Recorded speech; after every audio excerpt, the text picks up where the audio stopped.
할렐루야. 말씀의 소리, 기도의 소리, 찬양의 소리로 하나 되는 소리하나교회 주일 예배를 하나님께 드리도록 하겠습니다. 먼저 사도신경으로 우리들의 신앙을 고백하겠습니다.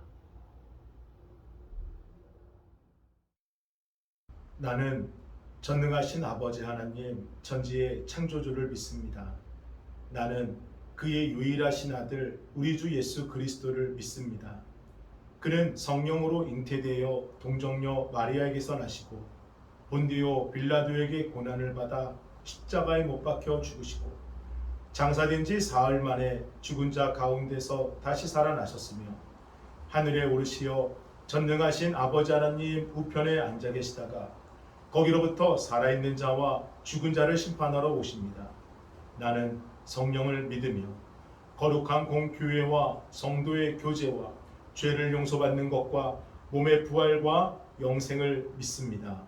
아멘. 찬송가 98장 예수님 오소서 우리 함께 찬양하겠습니다.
오늘 함께 보실 하나님의 귀하고 복된 말씀은 사도행전 7장 35절로 38절까지의 말씀입니다.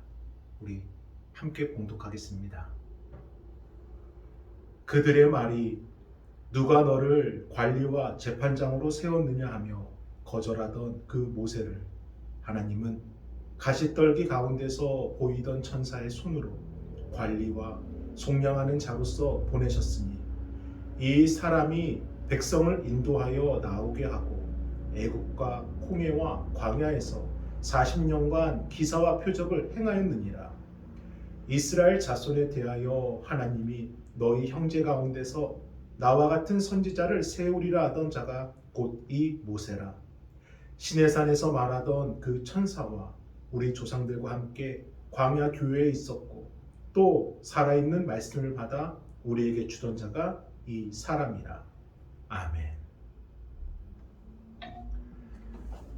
할렐루야. 영상을 통해 예배하시는 여러분을 주님의 이름으로 축복합니다. 어느덧 한 달도 남지 않은 2022년 12월의 첫 번째 주일이 되었습니다.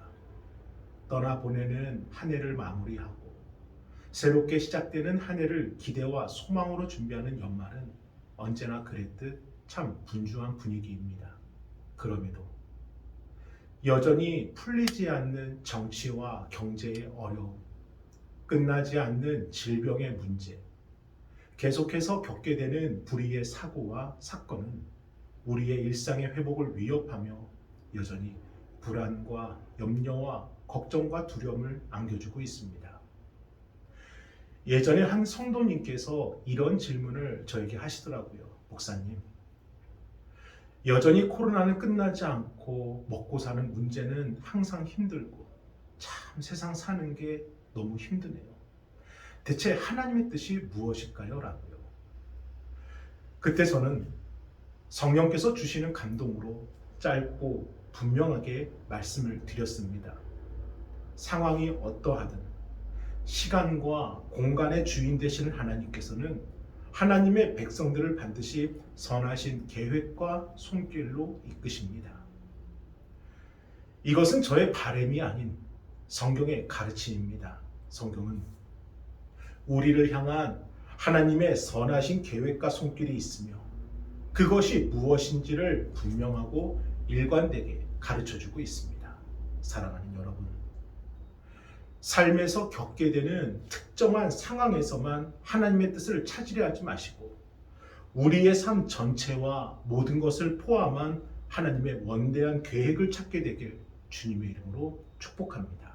물론 우리의 생각과 마음과 관점으로는 하나님의 그 높으신 뜻을 전부 다 알 수는 없습니다. 그래서 그러한 우리의 연약함을 아시고 우리를 위해 친히 간구하시는 성령님께서 오늘도 그 성령의 능력으로 말씀을 통해 깨달음을 주십니다. 오늘 본문은 모세의 삶 전체를 축약하여 고백된 말씀으로 모세의 인생은 그야말로 광야에 이름 없는 양치기로 끝날 수밖에 없었던 인생이었지만 3500년이 지난 지금까지 세상 모든 사람들이 기억하는 예수님의 그림자 모세가 된 것은 그가 광야에서 하나님을 인격적으로 깊이 만났기 때문입니다. 그래서 오늘은 하나님을 인격적으로 만난 이 모세의 삶을 통해 우리에게 주시는 그 깨달음을 함께 나누기를 원합니다. 첫째는 만남의 섭리이십니다. 삶에서 좋은 사람을 만나면 인생에 유익을 얻지만 자칫 잘못된 사람을 만나면 낙심과 또 원치 않는 아픔을 겪게 되고 심지어 하루아침에 패가망신할 수도 있습니다. 그래서 사람들은 자신에게 유익한 만남과 그렇지 못한 만남을 항상 조심스레 구별하며 살아가요. 그러나 먼저 하나님을 깊이 만난 사람에게는 그 이후에 어떤 사람을 만나더라도 무익한 만남은 없습니다. 먼저 하나님 안에 거하는 사람에게는 이후의 모든 만남이 좋은 인연이든 악한 인연이든 그 속에는 하나님의 메시지가 담겨 있습니다. 왜냐하면 하나님 안에서의 만남은 결국 합력하여 선으로 귀결되기 때문입니다.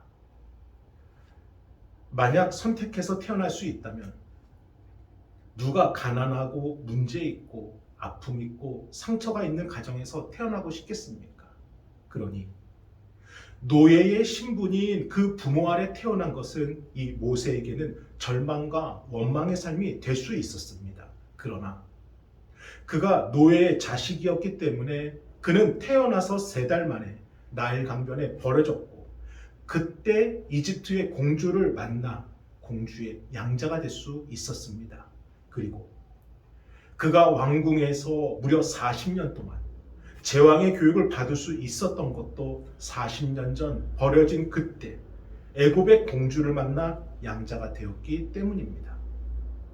만약 평범한 애굽인이었다면 자유인의 자녀였다면 이 일은 어림도 없었을 일입니다. 이와 같은 예로 요셉은 형제들에게 버림받아 애굽에 팔려가 보디발 장군의 노예가 되지만 보디발 장군과의 만남은 요셉에게 새로운 시작이 되었고 또 장군의 아내 때문에 억울하게 감옥에 갇혔지만 그때 감옥에서 만난 떡과 술 맡은 관원장들을 통해 당시 왕실에 대한 지식을 얻고 훗날에는 이 바로를 만나 애굽의 총리가 되는 결정적인 계기가 되었습니다. 여기 모세도 그렇습니다. 어느 날 왕궁을 배회하다가 자신의 동포가 애굽 사람에게 모질게 매를 맞는 것을 보게 돼요. 그 순간 모세는 이 동포를 사랑하는 마음과 이 젊음의 혈기가 불타올라 애굽 사람을 죽이고 자신의 동포를 구해줍니다. 그런데 물에서 건져 주었더니 보따리 내오라는 식으로 오히려 동포에게 배척당하고 그 동포의 누설로 인해 하루아침에 살인자가 되어 미디안 광야로 도망치는 도망자 신세가 됩니다. 그러나 이 같은 동포와의 악연도 그것이 악연이 아니라 모세를 광야로 이끄는 발판이 되었습니다. 모세는 그 일로 인해 미디안 광야 생활 40년을 통해 먼저는 인간이 아무리 많은 것을 소유하고 구비하고 있어도 그것은 결코 영원할 수 없으며 일순간에 나라가 버릴 수 있는 허무한 것이라는 그 진리를 광야에서 뼈저리게 배우게 됩니다.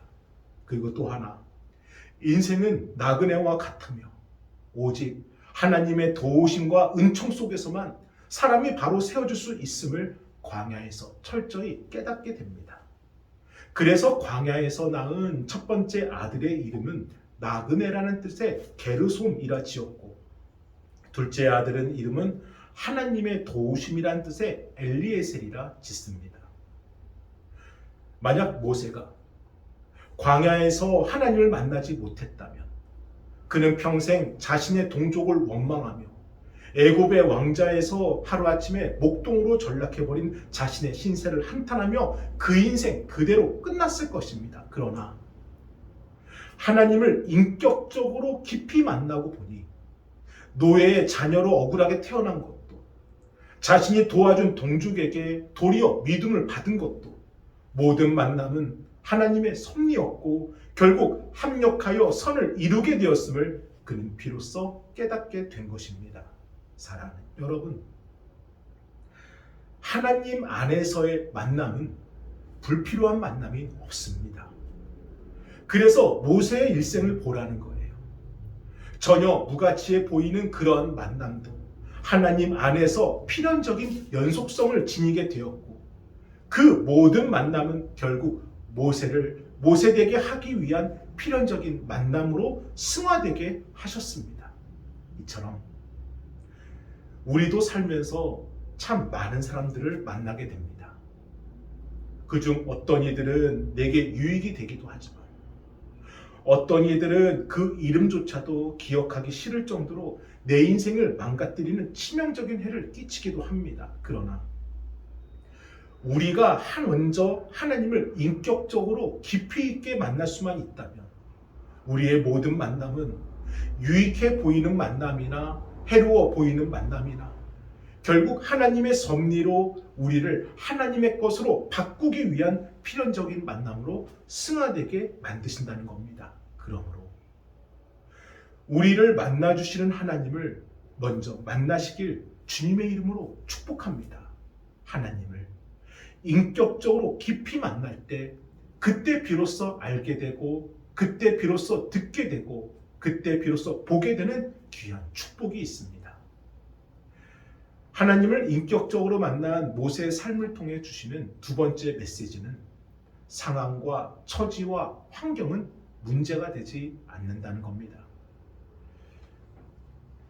모세가 하나님 말씀에 순종하여 애굽에서 이스라엘 백성들을 구출하려 할 때 모세는 당시 최강의 애굽 군대와 맞설 만한 군대도 또 모세를 도와 싸워줄 협력 단체도 없었습니다.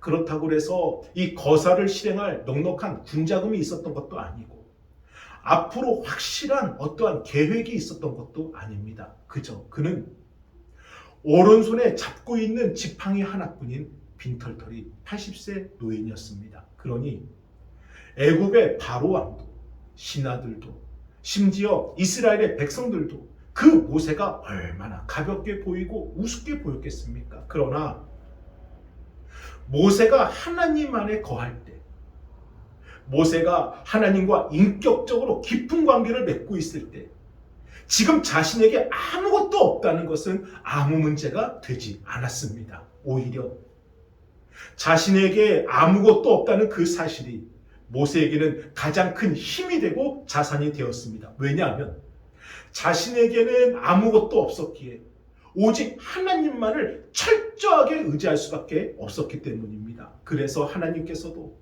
이 모세를 하나님의 도구로 기쁘게 쓰실 수 있었던 것도 바로 모세의 그런 점, 오직 하나님만 의지하고 하나님만 바라봤던 그 사실 때문이었습니다. 우리 오늘 본문 사도행전 7장 36절을 함께 읽어봅니다. 이 사람이 백성을 인도하여 나오게 하고 애국과 홍해와 광야에서 40년간 기사와 표적을 행하였느니라. 아멘. 사랑하는 여러분, 아무것도 없을 때, 그래서 하나님을 절대적으로 의지할 수밖에 없을 때, 그때 기적이 일어납니다.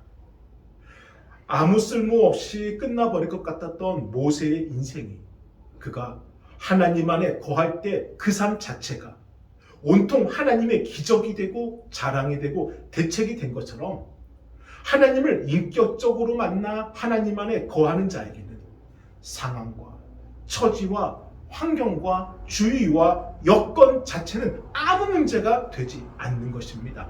오히려 그렇기 때문에 기적이 일어나는 최적의 여건이 조성되는 것입니다.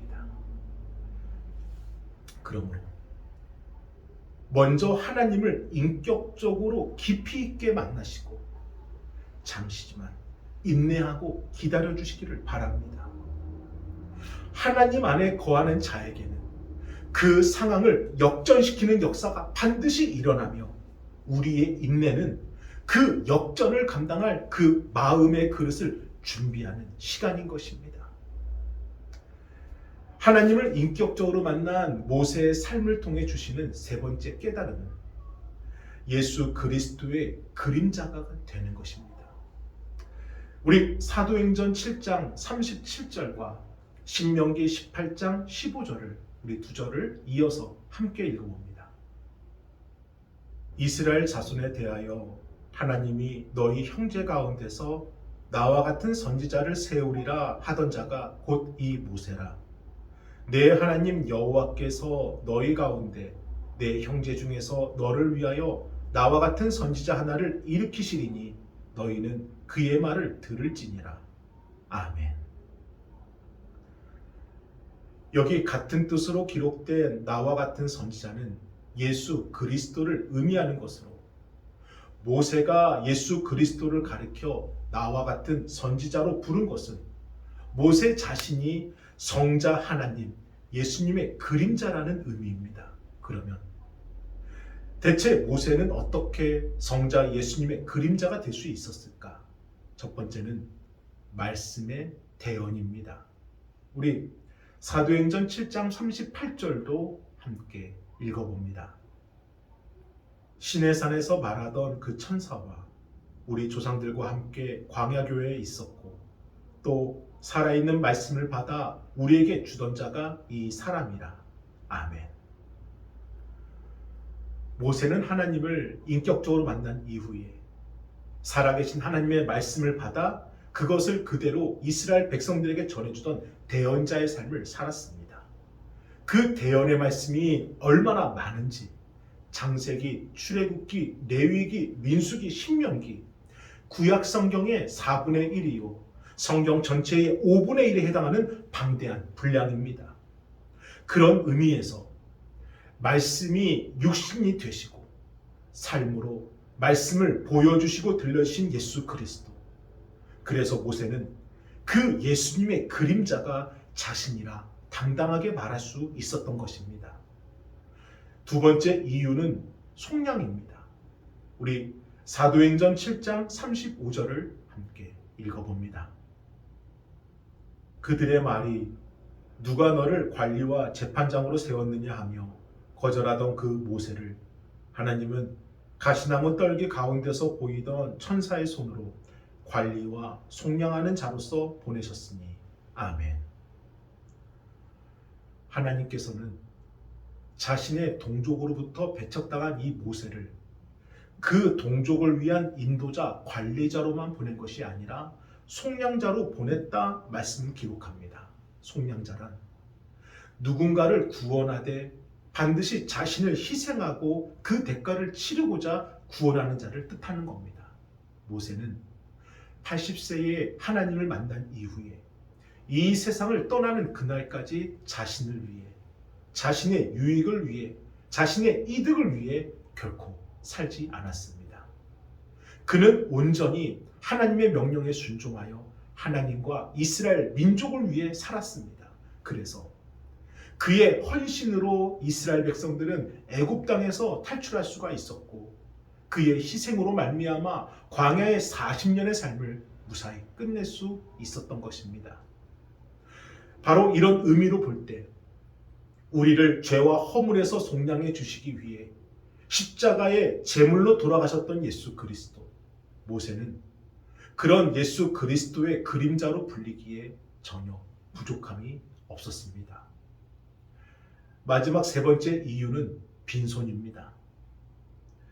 40년 전이나 40년 후나 모세가 이 세상을 떠날 때까지 그의 소유는 오직 지팡이 하나뿐이었습니다.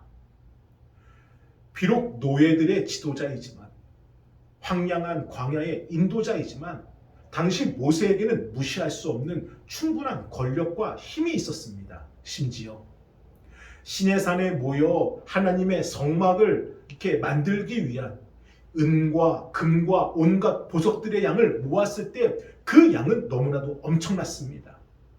60만 가구에서 모은 패군의 양이니 그 양을 어찌 감당할 수가 있었겠습니까? 만약 그때 모세가 자신의 막강한 권력으로 자신의 관할 아래 있는 그 물질에 집착했더라면 그는 결코 예수님의 그림자가 될 수 없었을 것입니다. 그는 분명히 막강한 권력을 쥐고 있었음에도, 막대한 재물을 관리하고 있었음에도 오직 지팡이 하나만을 갖고 끝까지 빈손으로 자신의 생을 마치게 됩니다. 그래서 이와 같은 의미로 하늘의 높은 보좌와 이 땅의 모든 권세를 갖고 있음에도 오직 하나님께 순종하여 끝까지 사명만을 이루신 예수 그리스도, 모세의 삶은 그런 예수 그리스도의 그림자라 고백할 수 있는 것입니다. 이처럼 하나님 안에 거하는 자는 세상과 사람들에게 자신을 드러내지 않습니다. 오히려 자신을 숨기고 그저 순종과 감사와 섬김으로만 나는 죽고 예수님만이 사는 그 삶을 살아가게 됩니다. 오늘 저와 여러분의 삶이 예수님의 그림자가 되는 삶이 되길 주님의 이름으로 축복합니다. 우리 갈라디아서 5장 24절을 함께 읽어봅니다. 그리스도 예수의 사람들은 육체와 함께 그 정욕과 탐심을 십자가에 못 박았느니라. 아멘. 사랑하는 여러분, 우리가 하나님을 인격적으로 깊이 있게 만난다는 것은 우리의 것을 십자가에 못 박는다는 것입니다. 허망한 탐심과 정욕의 하수인 노릇했던 우리의 손과 발을 십자가에 못 박는다는 것이고, 환경과 처지와 형편을 따지고 계산했던 우리의 생각을 십자가에 못 박는다는 것이고, 소유와 물질에 집착했던 우리의 마음을 십자가에 못 박는다는 것입니다. 그래서 하나님을 인격적으로 깊이 만난다는 것은 아무것도 움켜쥐지 않는 빈손이 된다는 것입니다. 빈손의 신앙을 지닌 자는 이 세상에서 아무리 많은 것을 지녀도 선한 청지기로 살아갈 것입니다. 빈손의 의지로 살아가는 사람은 진리를 위해 자신의 삶을 송두리째 던질 수 있을 것이고, 빈손의 신념으로 살아가는 사람은 선과 악을 바르게 분별하여 똑바로 살아갈 수 있게 되는 것입니다. 저는 우리가 그와 같이 빈손으로 살아갈 때 모세가 예수 그리스도의 그림자가 된 것처럼 오늘 이 시대 예수의 그림자가 될 수 있음을 주님의 이름으로 축복합니다. 그 모든 시작이 먼저 하나님을 인격적으로 깊이 만나는 하나님과의 만남입니다. 저는 오늘도 여러분이 하나님과의 만남을 통해 하나님의 것이 되는 그 삶을 고백하는 귀하고 복된 날이 되길 주님의 이름으로 축복합니다. 아멘. 우리 함께 기도하겠습니다. 거룩하신 주여, 감사합니다. 하나님과의 만남을 위해 오늘도 예배하며 하나님을 인격적으로 만나기 위해 오늘도 기도하며 하나님을 인격적으로 깊이 있게 만나기 위해 오늘도 빈손으로 주 앞에 달려나갑니다. 우리 귀한 성도들을 인도하여 주시고 그 빈손을 잡아주시고 아버지의 것으로 채워 주옵소서. 아버지, 감사합니다. 정성껏 준비하신 예물을 하나님께 드리겠습니다. 나의 안에 거하라. 나는 내 하나님이니 모든 환난 가운데 너를 지키는 자라. 두려워하지 말라. 내가 널 도와주리니 놀라지 말라. 내 손 잡아주리라. 나의 안에 거하라. 나는 내 하나님이니 모든 환난 가운데 너를 지키는 자라. 두려워하지 말라. 내가 널 도와주리니 놀라지 말라. 내 손 잡아주리라. 내가 너를 지명하여 불렀나니 너는 내 것이라. 내 것이라. 너의 하나님이라. 내가 너를 보배롭고 존귀하게 여기노라. 너를 사랑하는 내 여호와라.